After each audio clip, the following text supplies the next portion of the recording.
Ils peuvent littéralement détruire votre vie en une seconde. C'est ce qui arrive aujourd'hui en Chine. Il ne peut pas vivre sa vie. Il ne peut pas faire de transactions. Ces personnes n'ont rien fait de mal et les banques peuvent simplement dire non. Les gens ne verront plus d'argent liquide, d'espèces, à moins de visiter un musée.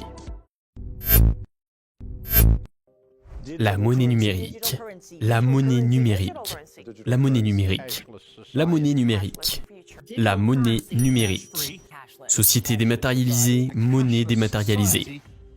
L'argent numérique combine ce qu'il y a de pire dans le capitalisme de masse et ce qu'il y a de pire dans la société de surveillance. Et les fusionne ensemble dans une dystopie fasciste où chaque transaction que vous avez faite révèle quelque chose sur vos habitudes, votre opinion politique, vos croyances, votre comportement et votre emplacement géographique. D'une part, toutes ces données sont collectées et partagées entre toutes les agences de renseignement et les entreprises font l'objet de fuites. Et d'autre part, si les gens au pouvoir le décident, ils peuvent choisir de vous radier de la banque du jour au lendemain, comme on éteint un interrupteur. Imaginez ce qui se passe si votre compte en banque est fermé et que l'argent n'existe pas. Eh bien, vous ne pouvez pas manger. Vous ne pouvez pas acheter de nourriture. Terminé. Vous ne pouvez pas utiliser les transports. Vous ne pouvez pas louer un appartement.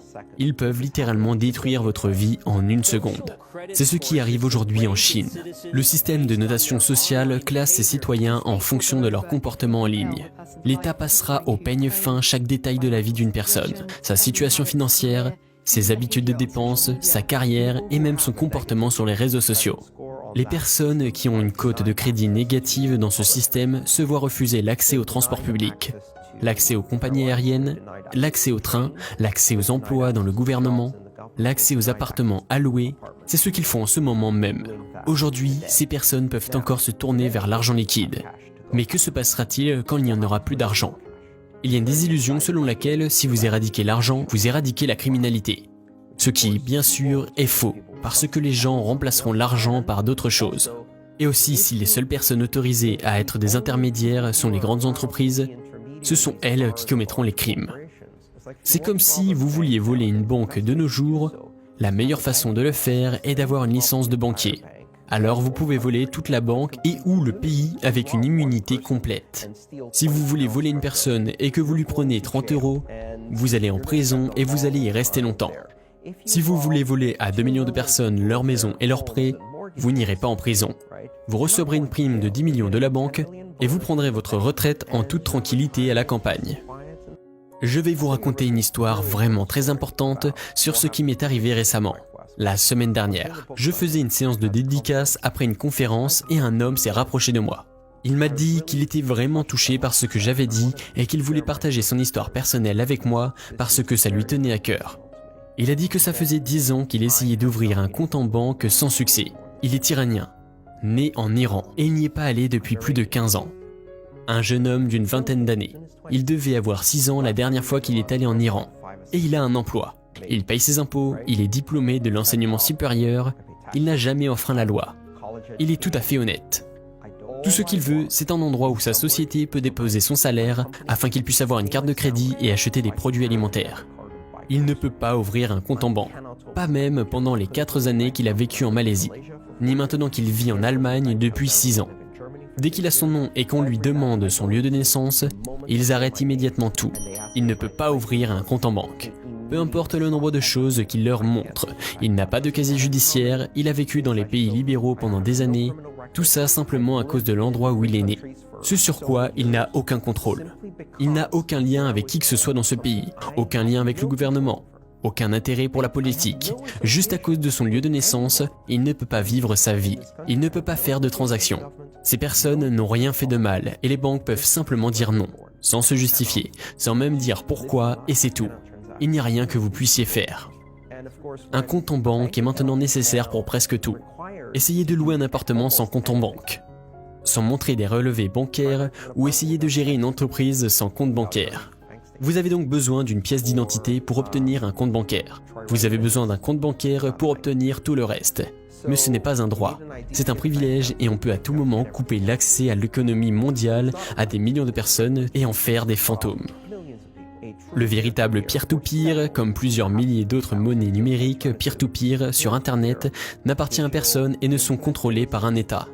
aucune société. Ils sont gérés selon les règles de collaboration et dépendent de la participation de toutes les personnes qui les utilisent et qui vous donnent une liberté totale. P2P ou peer-to-peer englobe l'éthique de tout ce mouvement. Il s'agit de décentralisation, il s'agit de ne pas avoir d'intermédiaire. J'aime appeler les systèmes de paiement traditionnels des peers à société, à société, à société, à peer. Vous n'avez jamais invité ces trois sociétés à participer à votre transaction. Elles se sont imposées toutes seules. Le Bitcoin est donc une monnaie qui existe et qui est créée sur Internet et qui répond réellement aux besoins de la génération Internet. Elle n'appartient à aucun gouvernement. Elle n'est contrôlée par aucune banque. Le Bitcoin n'est pas une entreprise, un produit ou un service, c'est un protocole Internet. C'est un moyen de communication, comme quand on parle du web ou des courriers électroniques, et qui n'appartient à personne. C'est un lien public commun partagé sur Internet. Le Bitcoin est un bien partagé, c'est une monnaie numérique et un système de paiement qui est contrôlé collectivement par les participants du réseau. Bitcoin est un système d'argent totalement mondial et ouvert auquel tout le monde peut participer sans demander la permission, sans avoir à ouvrir un compte ou à présenter une pièce d'identité. Tout ce qu'on a à faire, c'est de télécharger une application. Comme quand on veut participer sur le web, tout ce que l'on a à faire, c'est de télécharger le navigateur. Si vous voulez participer au Bitcoin, vous devez juste télécharger le portefeuille Bitcoin. Dès que vous l'avez fait, sans vous inscrire auprès de quiconque ou créer un compte, vous pouvez envoyer et recevoir des Bitcoins. Pourquoi voudriez-vous recevoir ou envoyer des Bitcoins ? Pour de nombreuses personnes qui vivent dans les pays occidentaux développés et qui ont des cartes de crédit ou de quoi payer, ce n'est pas vraiment nécessaire. Mais dans un sens plus large, nous vivons dans un monde très fragmenté, où l'argent est confronté à des frontières très strictes, des lignes de démarcation précises entre les pays et les devises. Si vous avez ces monnaies nationales qui sont mal gérées par les gouvernements et les banques dans des pays où il y a très peu de différence entre un gouvernement, une banque et le crime organisé, aucune différence entre les trois. Les gouvernements sont des syndicats de crime organisé, comme le Zimbabwe peut-être. Des milliers de pays sont comme ça. Et ce qui se passe quand ils ont un crime, c'est qu'ils prennent toute la population en otage avec eux. Ils ferment les frontières, ils contrôlent l'argent du pays. Vous ne pouvez plus retirer de l'argent aux distributeurs. Vous ne pouvez pas échanger votre argent contre une autre devise. Ils vous embarquent dans le bateau et vous coulez avec. Ce qui est intéressant, c'est que le Bitcoin offre réellement un sanctuaire dans cette situation particulière. Mais il permet aussi à des personnes qui n'ont jamais eu un compte en banque de se connecter à un système financier mondial, simplement en téléchargeant une application sur un smartphone, tout simplement, ou même en utilisant des SMS.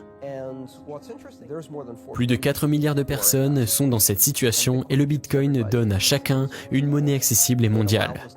Elle nous permet de créer une sorte de système financier unifié qui existe en dehors des mandats de gouvernement, qui est complètement privé et qui donne beaucoup de pouvoir aux individus. C'est ce qui fait peur au gouvernement, qui trouve étrange que les gens gèrent leur propre argent. Et vous devriez vous demander quel genre de gouvernement ne croit pas en la liberté de collaboration, la liberté d'expression, la liberté de commerce. Je remets en question ce genre de gouvernement plutôt que le Bitcoin. Si votre gouvernement a peur du Bitcoin, vous feriez mieux de vous demander quel genre de gouvernement vous avez là. Ce n'est pas fini. Est-ce que tu aimerais découvrir les stratégies et les histoires des plus grosses entreprises mondiales, telles que McDonald's, Apple, Tesla, Starbucks et bien d'autres ainsi que les coulisses de leur succès ? Alors regarde tout de suite une vidéo de Blux Business. Blux Business est une chaîne qui publie plusieurs fois par semaine des vidéos insolites et inédites sur les grandes entreprises. Cliquez tout de suite sur Blux Business et découvrez maintenant la toute dernière vidéo de la chaîne. À demain.